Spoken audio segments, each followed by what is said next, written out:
So there we go, rolling. There may be some background noise today. As usual. Yeah. But these people don't seem to know that Halloween was a week ago. Oh, yes, yeah. Was it? No, Halloween was like months ago, right, Clive? Oh, shit, yeah. What are you talking about? So they're even more foolish. Yeah, more foolish. What are they doing having their Halloween party end of November? Right. Yeah. End of November, yeah, so it's like more than a month. It was like a month ago. Fuckers. Idiots. Hi, hello, welcome Hey, how's to it going? Magic Morning Wood. The Magic Morning Wood, the podcast that has its Halloween celebrations on time. Oh.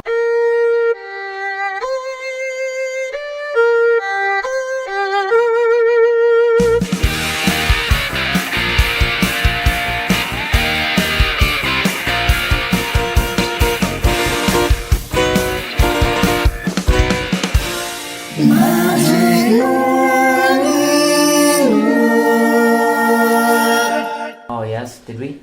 Yeah. Oh, okay. Yeah, why not? I didn't check. Yeah. I don't listen. How you care, Ron? I don't really care. So, we're talking films. Right. And we're doing our... Before we check and speak of Halloween, did we get any feedback on our No. on our poll? Absolutely zero. So the argument continues then. I guess what I take from that result is I was right. I think, or just that conclusive proof. Or that just no one actually listens to us in the first place, so it doesn't really matter. Or couldn't be bothered. Could be bothered. It doesn't really matter. So. Anyway. All right. So what are we talking about today, Clive? Well, as if anyone fucking. I'm Ron. As if anyone fucking cares. Who cares? Who's Ron? I'm Ron. He's Clive. Okay. Yeah. Clive Davis, not Davies. No, and Ron Scott, not Ron. or aubergine or something like that. Yeah. Or Davis. Yeah. And we're carrying on the tradition here of choosing a film in turn, and then the other person chooses a companion piece in some way connected, whether thematic or whatever. Right.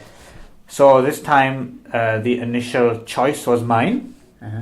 So I chose a silent movie because I figured I don't think we've done a silent movie yet, have we? No.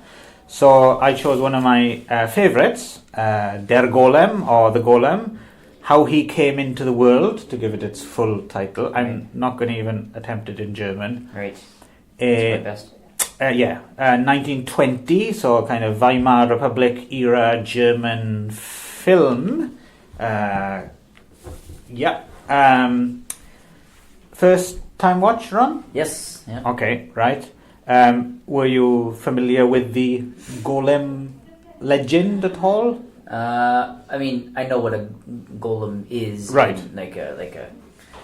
I guess you call it the legend. Yeah, I didn't know about this particular one with the whole Jewish spin on it. So I know of it as like a creature or a monster. Right. Yeah. Right. Yeah. It's a. I did a quick bit of research because I wasn't quite sure myself, but apparently there's it even goes back as far as the Talmud. Apparently, there's like a mention of a golem in there. I guess it's comparable to like the homunculus kind of story, like a beast that you would make out of mud or clay or like a homunculus. Oh, isn't that part of the brain? No, that's something else with culus at the end of it. No, it's homunculus is the part of your brain. Is it? Yeah. Oh, well, it's also... Is that where it comes from, maybe? I don't know. I didn't know of it as a creature. I know of it as a part of the brain. Is it a part of the brain? Yeah, the homunculus. Oh, okay. Well, actually, you might be right about that. Yeah, no, the homunculus is like a creature, usually a small creature kind of made from nothing. It's in one... There's one in... one of the Harryhausen movies, I can't remember one of the Sinbad or Clash of the Titans or something like that. There's like a little thing in a jar that's like a homunculus. I think it's very similar in origin to the creating some creature out of nothing, I suppose. Okay. I don't know if they have the kind of protector element to the homunculus, right. But it's the fiddling in God's domain, which you shouldn't do thing, right? Which connects this and later on your choice, and I guess lots of things like metropolis and stuff like that. And there's another, the Alraun or Alraune. That's another kind of making some kind of fiddling around in God's domain and creating life where you shouldn't be doing that, because apparently it's all similar. It's all drawing from the same kind of right? But seeing as this goes back to the Talmud, I'm wondering if Golem is maybe the origin of this strain of kind of SF horror-y kind of thing. Yeah. Anyway, this particular version of Der Golem is the classic, I guess, the most famous version of the tale, right? Which is which they don't specifically mention in the film, so this would have passed you by unless you looked it up specifically. But it's supposed to be set in 16th century Prague. Okay. So it's set in Prague in a Jewish ghetto, right? And I guess the emperor is Rudolph II, I think it's supposed to be. Again, they don't specify this. Right, yeah. I'm guessing because the target audience would have either known all this, or it's kind of a timeless tale, so you don't have to be specific about the place. Or does the Czech Republic have an emperor now? No, right? What is there? No. Well, now I guess another republic, right? Yes, so they would have turfed out their royals. Well, I certainly when it was communist, they wouldn't have had right. So, exactly, yeah. So I think it's kind of based on. I think Rudolf II. It was the Holy Roman Empire, right? Which famously, of course, was neither Holy Roman or an empire. Oh, it was Roman. I think Rudolf Rudolf II, I think, was a notoriously kind of anti-Semitic emperor, and there were all these pogroms against the Jews at the time. Right. And that's exactly what's happening at the beginning of this film, right? There's the emperor has laid down this decree against the Jews, and they're going to clear the ghettos, right? But Rabbi Lau reads, played by Albert Steinruck. He has read in the stars that tragedy is coming for the Jews, right? So he is making a golem to save his people, right? He's creating this monster out of clay, and the idea is that this people will protect the Jewish people, right? From protect the Jews from any kind of incoming tragedy. Right. So. So he's creating this, and he calls on Astratoth, I think. Was that right? He reads like a something like a book of necromancy, right? And he brings he calls down Astratoth, who is a Thessalonian sorcerer or something like that, and which is quite a kind of creepy scene. This thing kind of appears, right? This head kind of floating, right? And this gives the golem life as long as it has something called a shem, which is like a Star of David, which is placed in a little recess in the chest, I suppose, and this is what brings the golem to life. As long as it's connected to him, he's alive. Yes, exactly. So. At the same time, the emperor, played by Otto Guber, has sent an envoy, right? This knight called Florin. He sent this knight to his home, I guess, to give him this degree and say, shit's coming down. We had enough of you Jews, right? And he falls for the rabbi's daughter, right? The rabbi's daughter, played by Lida Salmanova, who was Czech and who was in fact married to co-director Paul Wegener, who plays the golem as well, right? So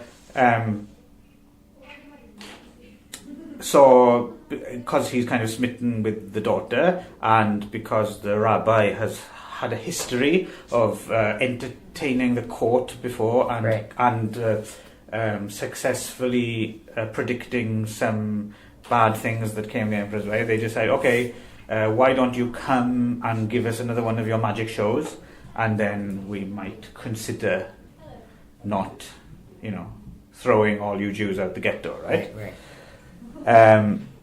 Yes, so he goes to the court and he puts on a kind of a magic show, right? It's quite a good scene. And he takes the golem with him, right? To show off, like, look what I have created. And he warns them. It's slightly confusing, this scene, but basically he puts on like a show, doesn't he? It's like a cinema screen suddenly opens up on the wall, but there's no screen or anything. And conjures up, and he warns them, don't laugh. Like, don't laugh at this story, or something will happen. And I'm not exactly... I think it was like a history lesson about, like, an exodus of Jews, right? Something like that, And then there was, like, the wandering Jew. And then, at least in the version we saw, there's no actual intertitle for what... Like, they start whispering amongst themselves, right? And they start cracking up laughing. I have no idea what they possibly could have said that was so hilarious. But as predicted, suddenly there's, I don't know what happens exactly, but the roof starts caving in on them, right? And they're going to be crushed, right? I'm not sure. I guess this was Jehovah that caused this to happen, I suppose. And the Emperor Rudolph asks, "Please save us, and I promise I'll repeal the decree against the Jews, right? You can be free or whatever." So so he gets the golem to hold the roof up so it doesn't crush them. So good, Jews are safe again, right? Safe, well done, Rabbi Lam. Call off the decree. Yeah. So yes. So and then there's a bit of business, but basically. The rabbi gets he sees another thing in the stars. Oh, there's something, Saturn is coming in alignment with something. Your monster is going to turn against the creator. So he decides, better remove the Shem. So the golem can do no more, he's dead. Essentially, he's done his job, right? And, but the rabbi also has an assistant, right? Played by Ernst Deutsch, who was also in The Third Man. He has a role in that, and he's quite a famous actor in lots of things, and he's jealous of the daughter. I am recording, aren't I? It's probably too late in the day to check. Yes, thank God for that. So he's got a thing for the daughter, and he turns out to be massively jealous when she's messing around with this Emperor Knight. Right? So he decides to reactivate the golem, puts the Shem back in it, and says, "Go kill the guy." And of course, the golem basically gets out of control, right? He's on a rampage, and he takes the daughter away and sets fire to the village and stuff. And basically, at the end of the day, there's a little girl. The golem's kind of stomping around, and he comes into contact with a little girl, and the little girl is there, and the golem kind of picks her up, and then she just kind of innocently plucks the Shem out, and boom, golem dies. Yes. And that is the kind of that's the traditional classic golem story, right? As told in this 1920 version, which is actually the third of a trilogy apparently, but the other two films are pretty much lost. There's one in 1915, which I think there's fragments of. And then there was one in 1917, a short, which apparently was actually a spoof of the genre. Oh, really? Like a really early spoof, but that apparently that's totally lost. Again, by Paul Wegener, and his co-director on this is a guy called Carl Boyce. I don't know if he made the other choice. So what did you make of this film, Ron? Oh, it was great. Yeah, I mean, I don't get a lot of experience with silent films, and so it was a lot more subtle than than I had expected or sort of assumed most silent films to be.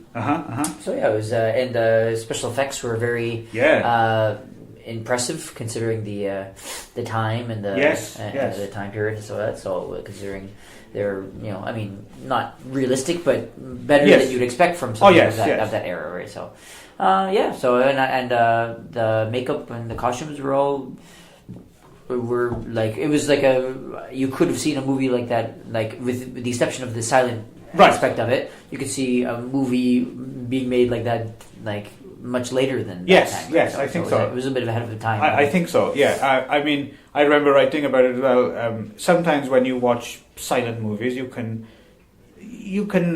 certainly admire them, but there might be a certain amount of kind of a bit of a chore to sit through some pieces. Recently, I watched this French serial called Les Vampires, which is very highly regarded. It is worth seeing, and it's important, and it's if you're a real film historian, you should probably take a look at it. Right. But fucking hell, it was a drag in places, like 7 hours long. Fucking hell. But there's none of that in here. It zips along, pretty much. I found anyway. Right. It's not like watch check in time. No, not too much. Yeah. So no. Yeah. So it was. I enjoyed it. Some of the acting was some was what I expected from a silent film. The kind of the theatrical kind of very expressive, because you have to kind of communicate a lot through with no dialogue, whatever, but or music or even sound, right? So, but some of it was quite realistic almost too. So some of it, so it was very, it was very entertaining film. Yeah, it is. It's pretty good. You were saying about the not exactly realistic, but good. What I like about it as well is, like, from the opening, it's almost it's like its own hermetically sealed world, right? Like from the beginning, you see him looking this. It's not real, but it's better than that. It's like a whole world into itself. Like the production design and everything is great. Carl Frund did the cinematographer who later made like that movie Mad Love with Peter Lorre with the possessed hands and stuff in the 30s in Hollywood.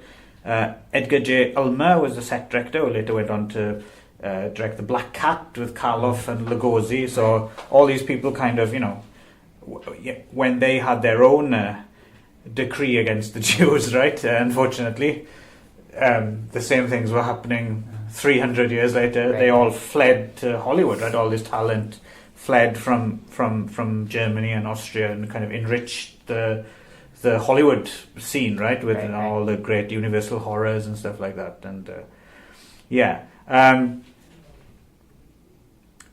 so that's about it. Really. That was the thing, is that it was entertaining, but I actually don't have that much to say. Me neither. Actually, I mean, it turns out like that. Sometimes the films you like the best, they kind of speak for themselves. Right? It's just like, this is great. I thought maybe you had more. You chose it for some particular reason, because I was like, no, it was entertaining. It was good, but I don't. It was good for the time. It was ahead of its time, but I don't. Really I chose it, I suppose, because I thought it's kind of foundational, right? So it's one of those titles. Like if you think of it in kind of the horror canon, right? You have the kind of the groundwork. You have like the people think of like the Universal horrors, right? The 30s stuff, Dracula, Frankenstein, Wolfman stuff, and then you kind of think of the stuff that led up to that, right? The stuff that led the groundwork, Nosferatu and stuff like that. One thing that surprised me was that this was never really remade, really. It was in that kind of era, though. I see what you mean. Like as an universal, universal kind of. Well, I guess, and this kind of preempts your choice, I suppose. Frankenstein was like an offshoot of that, but of course it was different than the clay versus the dead body. That's true. Right? So I mean, it was a different thing, really. I mean, it's very similar, but but I'm surprised that they never actually went for the full Golem. Maybe the in Hollywood there was like a French-Czech version in the 30s, which I've never seen, but quite highly regarded as well. But this is one of my favorite of those kind of pre-universal ones, like Nosferatu and Caligari and stuff like this. I've always something about this one just speaks to me somehow. I haven't read it because again, it's like this foundational myth thing, right? But I think this something that may have preceded. There was a novel by Gustav Meyrink in like 1914, and I'm wondering if that was something that got people interested in the story again at the beginning of the 20th century. And it's 1920, right? So it's a little bit earlier, but it's both, it's history, but it's also prescient in terms of what was going to come down against the Jews, a decade or so later. So it's it's very interesting on lots of different levels. Paul Wegener seems like a pretty interesting dude as well. He also made a version of The Student of Prague in 1913, which is excellent, and he was in The Magician in Hollywood in 1906, which was like a silent version of Aleister Crowley, and then there was so he's kind of a bit of a early horror icon, I suppose. I was surprised how big he was. He's a big guy. Naturally a big guy. Like I just sort of I don't know why, but for some reason I just associate the actors of that time as all being very slight or small. Or, you don't really think about like really big giant guys being actors in those types of movies. So no, he's a big fella. Which means he's well cast, I guess, right? So there was a British version of the Golem story in the 60s as well with Roddy McDowall. Oh, okay. Called It. Exclamation mark. It. In which, if I remember correctly, spoilers, I think they blow up the Golem with like a rocket launcher or something. something like that. Okay. And just recently, I'm very interested to see, actually, I don't know if it's any good or not, there was a Israeli Golem movie, which would be pretty interesting to see. Nice. You can see it now in, there's nice restored versions with there's tinting as well, right? So it's black and white, but it's tinted green and red and stuff. And no, I'd say this is one of those ones that if you're a serious kind of horror fan, I reckon. It's worth a look. And the modern viewer is not going to be bored by it. No, I don't think. No, I don't think so. It wasn't too long. Right. Although, like the first version I watched, it's on YouTube, right? So you can watch it on YouTube. So the first one I watched looked like it was like 3 hours long or something, and I was like, oh god, what have I gotten into? What have you got me into here, right? And then of course the first 10 minutes, the first one I watched was all in German, and I was like, so I gotta watch a 3-hour silent movie all in German. I'm like, are you serious? So I thought this is not Valentine's Day, right? Right. But then I emailed you and you said, it was the wrong file, so you sent me a different one. And then the other one was like, it was much shorter. This one was like 2 hours long.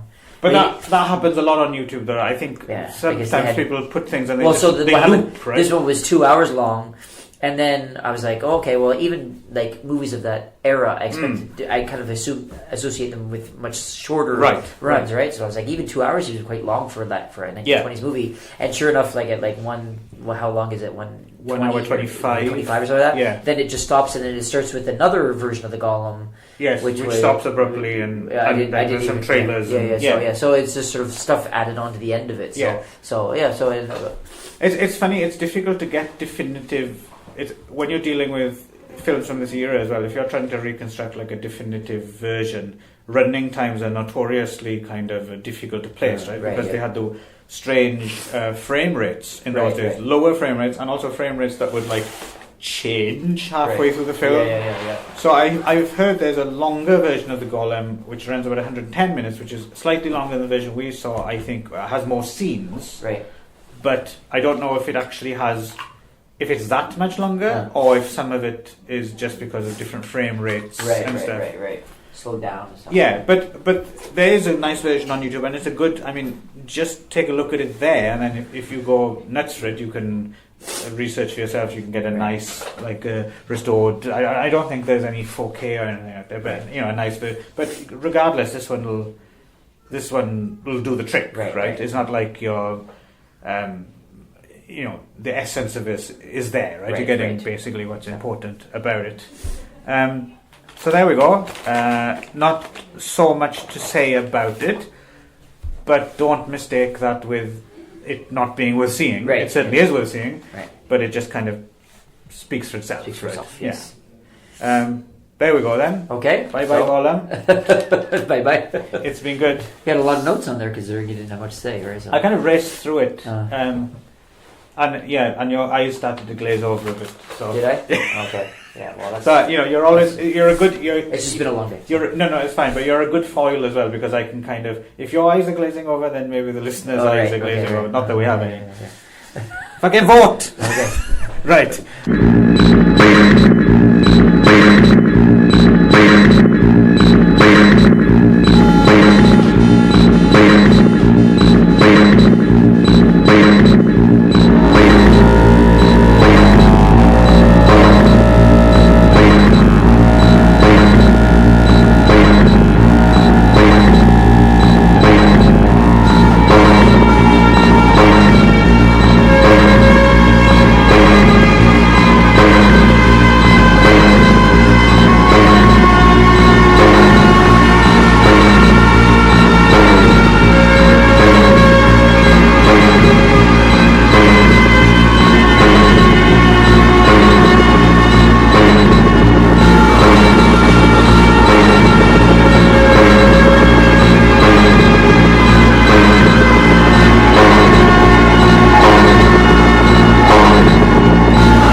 So my reaction to this was, I mean, as we just talked about already, it's quite obviously a precursor to the Frankenstein story, right down to the little girl, and the little girl and almost throwing her in the water and all kind of stuff. In this case, it's reversed because in the Frankenstein one, he kills the girl by throwing her in the water just because she's throwing the flowers in the water. He throws her in the water. Right. You're referring to the 1931 Universal Frankenstein, right? Right. I think that's been taken as part of the Frankenstein myth. I think is based on because that was the definitive one, right? So. I just because I've seen that in other versions of Frankenstein, they have the same thing where where he escapes and finds the little girl, and she throws it, Right. Yeah. So anyway, I can't remember now if it's. It's been a long time since I've read the novel, but is it in the novel? Is the little girl? I don't think I've ever read the novel, so I'm not sure. But I think it is. I mean, you can correct me if I'm wrong for those of you. Yeah. Who could be bothered actually. So, but I don't think that was made up for the movie, as far as I know. But anyway, it's also it's the creating a creature that's very large and strong and kind of scary, and then people don't really like it. There's a bit of a reaction. Doubling in God's domain again. Right, exactly right. And then, of course, the differences being that the Golem was created to protect the Jews, or at least to change their opinion, the emperor's opinion about them. Whereas Frankenstein was like a science experiment, gone wrong. But you didn't choose 1931 Universal No, I Frankenstein. didn't. So anyway, but the thing was that because this is all there's so of course there's lots of parallels with the Frankenstein myth, and so as soon as I didn't need to watch the whole of Golem before I knew that it was obviously the reaction should be something Frankenstein related, right? Okay. So because it seems to be the most obvious. Not that I was necessarily like to go obvious, but it just seemed if I was going to pick one, that seemed to be it. Oddly, my other option for companion piece was going to be Shadow of the Vampire with Willem Dafoe, right, as Max Schreck, as Nosferatu, Nosferatu, right? So which I considered it, but I was like excited to go with Frankenstein. Okay. But of course, there are 1,000,001 versions of Frankenstein, and not just the 31 version. But there's been several versions updated over the years, many years, and there's some that are better than other ones. Oh yes, certainly. Certainly. Yeah. So I was like, which one do I pick, or do I, and choosing one? What were some ones that were bubbling and that you almost picked apart from this? Well, I mean, I also have to figure out like which ones are available to see, right? So there was the De Niro one. With Kenneth Branagh. Right. And then there was the... Glad you didn't pick that. Yeah. And then there was the original... Well, I don't hate that movie at all, but it's just... I think I would have had even less to say about it. Right, exactly, yeah. And then there's the original 31 version. Right. And then on Netflix is Victor Frankenstein, which is the action movie version. Yes. And there terrible. Was... recently there was the one with... Daniel Radcliffe as Ego, right? Is it called? Oh, right. Yeah. I Frankenstein, is it that? Something, there's that one. And then I think I was looking at, I looked up several versions of it, like a whole list of them. There's the Roger Corman Frankenstein Unbound, which is kind of interesting, based on a Brian Aldiss novel. I was looking for one, maybe I Frankenstein was one I was thinking of. Gino Cuddy as well should have a shout out here. We mentioned before, he does a intermittent podcast sometimes as well. He did one on the very, very original first film version of Frankenstein from 1910, right? Okay. Which is a shorter version, and it's not specifically about that. He talks about, it's quite interesting actually. It was something I didn't know much about. He talks about a guy whose name escapes me now, who was kind of a film restorationist or kind of hoarder of sorts, and he was the guy who kind of kept the original version of 1910 version alive over the years, that where people had thought it had been lost and stuff. So Gino Cuddy does a bit of a podcast about that guy. It's actually quite interesting. So there's another Gino link. Yes, and there was another one called and from 2015 called Bernard Rose's Frankenstein. Directed by Bernard Rose, I'm assuming. Yes, I assume so. Yeah, so, and he was called Bernard Rose's. The guy who made Candyman. Right, Candyman. Right, and so it seems like it's a little bit of a different take on the Frankenstein myth, I guess, whatever. So I don't know. I didn't see it, and then there's one just from this year called Depraved. Okay. Which is I don't know. There's many different versions. Yeah. So I was trying to I don't know which one to pick, and then I could go with like Frankenhooker or Frankenweenie. Yeah. There seems to be a thing as well about it. Seems to be one of those things where every now and again someone we must do the definitive, exactly like the novel one. So there's been a bunch of those mini-series things over the years as well, right? Yeah, like no more of this like artistic license version. That's going the way it's supposed to be. Exactly. They go and it comes back and forth. Right. So there's like so many to choose from, and so I decided just to go with one that I wanted to watch because I didn't really. I was like, so I want to sit through another version of Frankenstein too, right? So I decided to go with Young Frankenstein. Okay. The 1974 American film. Sorry, did you say you hadn't seen this? Written and directed by Mel Brooks. Yeah. Right? Of course, Mel Brooks. And co-written with star Gene Wilder. Right? The story with Young Frankenstein is that I had... I'm a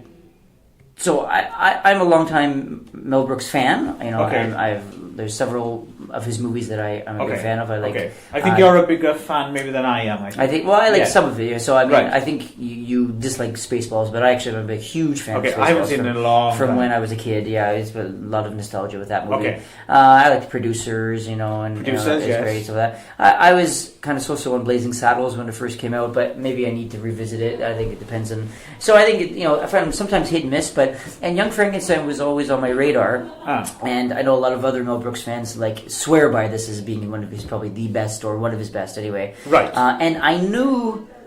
The thing is that I don't think I've ever actually sat down and watched the entire thing end to end. Okay. I knew most of the movie, and most of the jokes I was aware of. I'd seen before. I probably have seen it in bits and pieces, but I just don't think I've ever actually sat down and watched the whole thing end to end. So I thought it was about time that I did that. Yeah. And so that's why I decided, let's go with this one, right? So it's a little bit of a, so it's still got the Frankenstein thing, but a little bit of a different feel. It's a little bit of a comedy, not a little bit. It is a comedy. Anyway, so it's got starring Gene Wilder as Dr. Frederick Frankenstein. Yes. Right? So not Frankenstein. No. And also having with Madeline Kahn and Marty, as his fiance, right? Fiance and Marty Feldman. Yes. With the eyes. As Igor, not Igor. Igor. Not Igor. Yeah. That's his retort, isn't it? When he doesn't like that Frankenstein called Frankenstein. Well, my name's Igor. Yeah. So and of course he's Igor's descendant, and then Peter Boyle as the monster. Yeah. And Cloris Leachman is Frau Blucher. And Terry Garr is Inga as the love interest as well. Big knockers. Big knockers. Oh, nice knockers. Nice knockers, yes. Come. All right, so I see you enjoyed this one then. And also with I also like. Sorry, just speaking of Terry Garr, I like the. Would you like a roll in the hay? Roll in the hay. Roll in. And I didn't remember this at all, but a cameo by Gene Hackman. Yes, as the blind man. The blind man, which I thought was very and Kenneth Mars as the inspector, the kind of Prussian-seeming martinet type inspector with the weird. He has like a mechanical arm or something. Very Doctor Strange lovey. I think a little bit. Yeah. So, and so anyway, this is again just typical Mel Brooks. It's sort of a send-up spoof of the genre and of the story. So it's pretty much Frankenstein as you know it, except Frankenstein is he's an American, like a university professor or something, right? And he gets summoned to Transylvania to the castle. He's like the grandson or great grandson. He's the grandson of the original Victor Frankenstein. Yes, and so he gets summoned to Transylvania because his something, the will or someone has died or something. I can't remember exactly, but basically, he has to go for some reason. Yes, and he's very kind of got a chip on his shoulder because of the connotations of his name. Yes, and so that's why he considers his grandfather a kook, right? So he gets a little bit of gets upset when people question him or think that he's kind of the same and so that. So he goes off to Transylvania and then discovers his and through hilarity ensues and discovers his grandfather's work and realizes that it's possible. I like how because he finds his private library, right, and he finds a book. How I Did It by Victor Frankenstein. Yes. One of the better gags. I thought there was a lot of great gags in this movie. So, and he, so then he realizes that it's actually possible, and so he goes through it and reanimates a corpse, which is pretty much as you remember it from the story. Igor gets the brain and then drops the brain that he wants, and he ends up getting the AB normal, AB normal brain.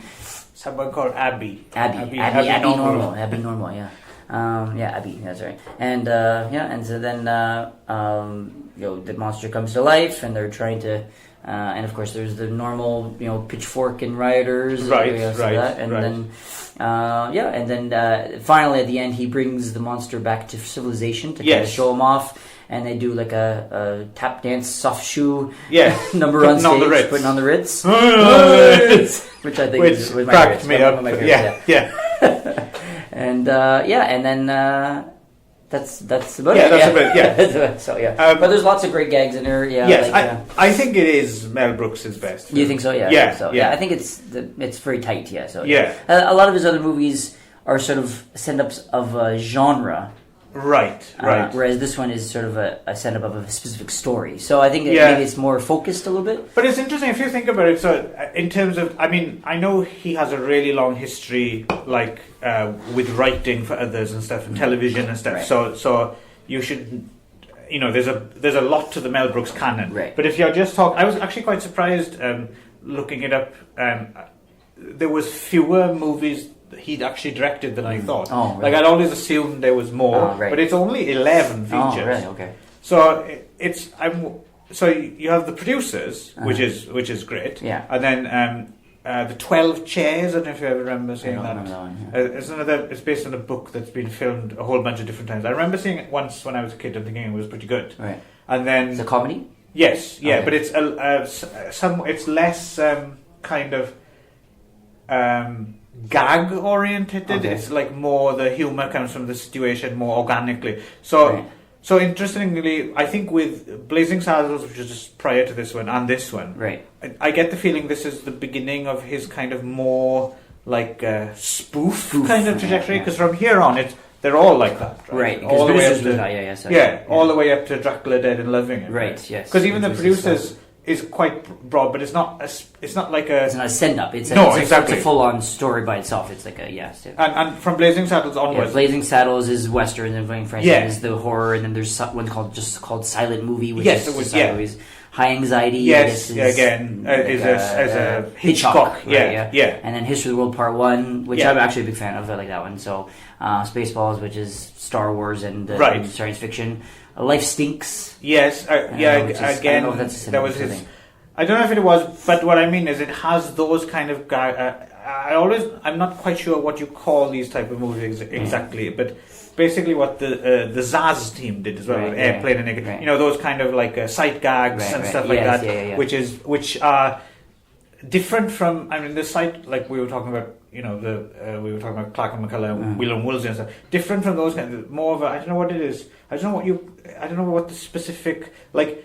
If you say to someone, "Oh, it's like Airplane," or "It's like Naked Gun," or people know what you mean, Right. Yeah. but what exactly that's called is some people would say spoof, right? But for me, spoof is a much broader. It could be parody. Spoof parody, again parody, though. You could make something parodic that isn't. Right. But you know what I mean when I say that. You're talking yeah. those specific, those kind of gags which are like, it doesn't matter that.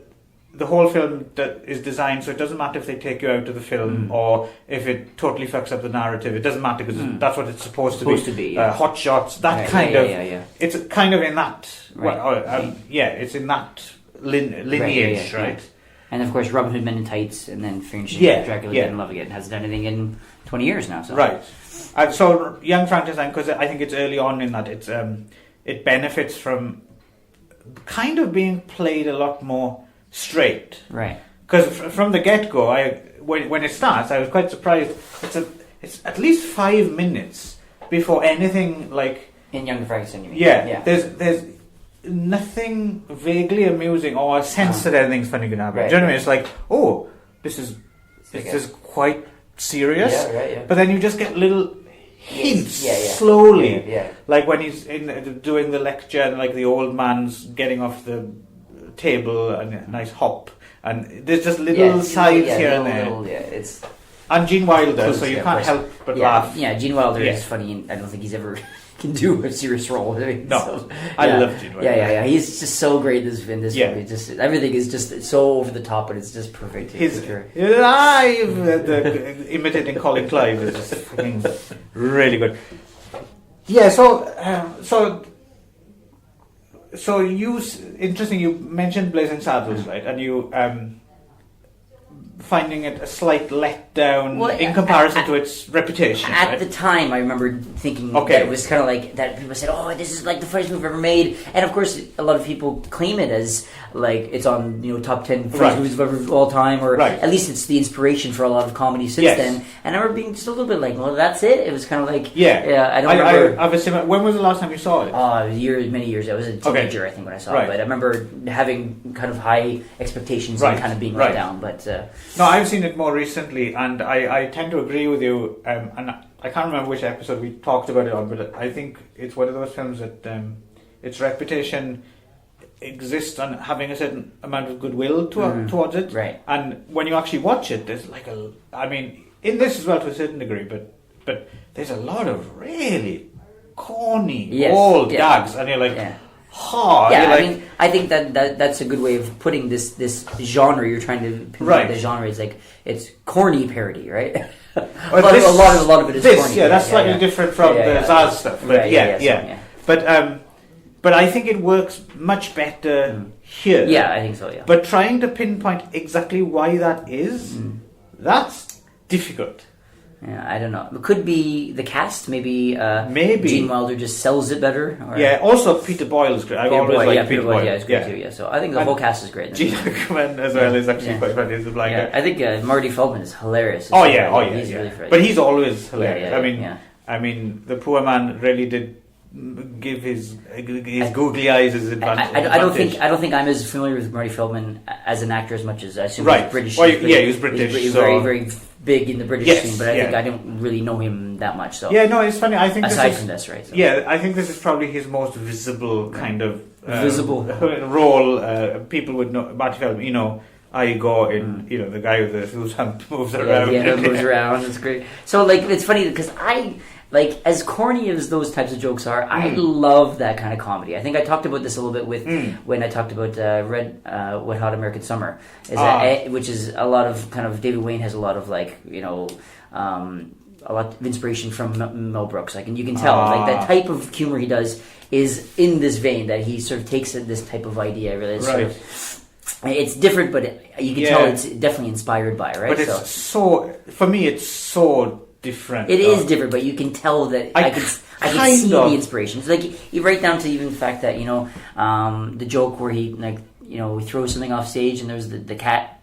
Right. So I mean that almost exactly is in Red Hot American Summer, except it's like a pottery breaking, right? So I mean it's the same joke, but it's just right. I suppose maybe the I don't know what it is, because those things are, like you said, inherently corny. I think for me. The joy in it is, and we talked a little bit about this with the King of Comedy as well. Is if you can see the history more, if it's like slightly more transparent, and you can see the lineage, you can see the.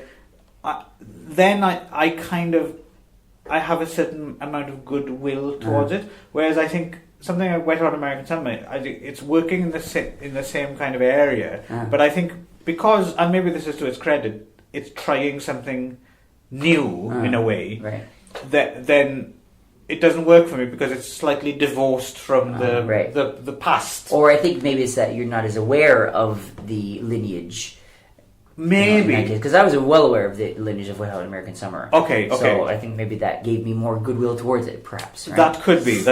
So. But in the case of Young Friend, it's interesting. I was watching it and I was comparing it to Blazing Saddles, and where Blazing Saddles, I do in generally I am quite in favour of it, but I sometimes wonder why I like it. But this one is a lot more easy to defend. Even though I was thinking about it, I would argue there's only a handful of gags that are really good. Like a lot of them. I just like I don't. They don't make me angry, but they just like eye rollers, knockers and stuff. It's just like So if that's all it had, but every I don't know if you on average maybe every 10 minutes there's a really fucking good one. Good one. So put it on the Ritz is hilarious. Great, so good. Yeah. I also for some reason I really like the "Who Made a Yummy Sound" scene when that's good. Yeah, so there's just enough there somehow. Yeah. And something about that as well, the fact that it's slightly spare or stripped, the fact that because I think my problem with later Mel Brooks films, and actually the stuff that the Zuckers and Jim Abraham did, is they seem to feel the need to up the ante, and they would cram their films with gags, and it too much. So they let it kind of settle in this one. Yes, so they let it breathe. Breathe. Right? Breathe. Yeah. So I think, so it was. Yeah, it is a pleasure, even though it's not like I'm not laughing my head off through the whole thing. But you're enjoying it the whole time. Yes, exactly. You're smiling. So. And it's cumulative as well, I think. So, for instance, if you took out the putting on the Ritz scene on its own, I'm not sure if it works as well. You kind of have to watch the film to that point. Well, you can see it's very.